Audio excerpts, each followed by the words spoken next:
My name is Angela. I also go by Chachayat. That's my indigenous name. It means trout woman.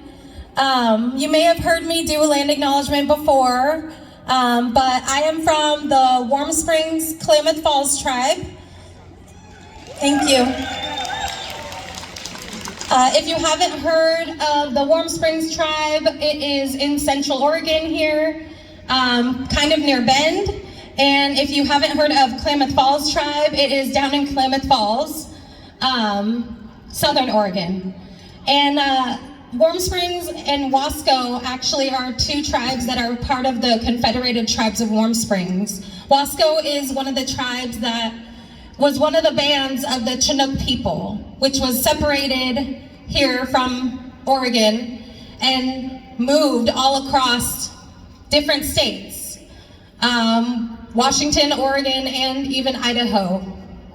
And that just kind of is a proof that border lines are imaginary. It has never changed for Indigenous people. Our tribes are still gathered in the way that they did before.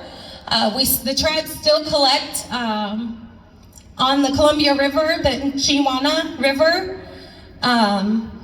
and that is also Oregon, Washington, and Idaho. So those borders don't exist to us. Thank you.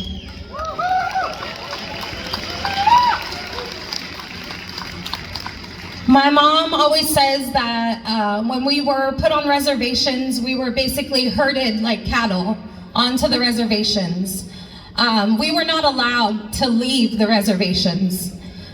This was the case for my great, great, great, great grandmother and grandfather because they were practicing their religion on their reservation, which was not allowed. The government came and they cut up all the drums and they cut his hair and they dragged him by horseback for miles. Because he wasn't allowed to leave the reservation, his wife had to go and gather the remains of our people that were dug up by farmers and bring them to Ty Valley. And now we have a mass grave in Ty Valley where we honor those ancestors that were dug up. Sorry. Woo!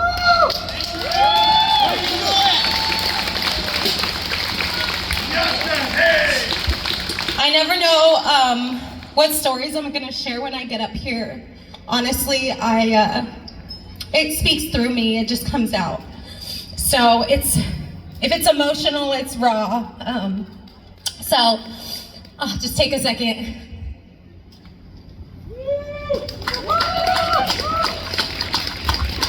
So I basically just wanted to say that herding on the reservation has made it extremely difficult for Indigenous people to thrive. It's made it difficult for Indigenous people all across the globe to thrive as workers, as international workers. My people have a problem finding jobs, and they have to leave the reservation a lot of the time, leave their family, leave our traditions, our longhouse where we practice, where we gather our Indigenous traditional foods. They have to leave so that they can work, so that they can provide for their family. There's not enough housing there because there's not enough work there, and so on and so on. And it needs to be equal. It needs to change. We need to uplift each other in that way. We can all uplift each other in that way.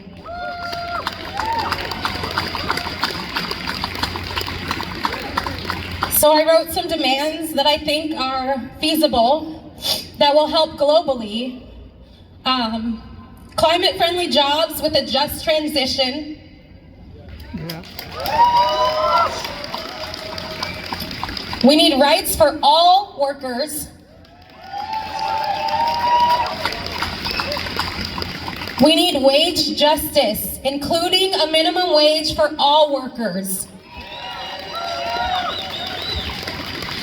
And we need universal social protection for equality and inclusion.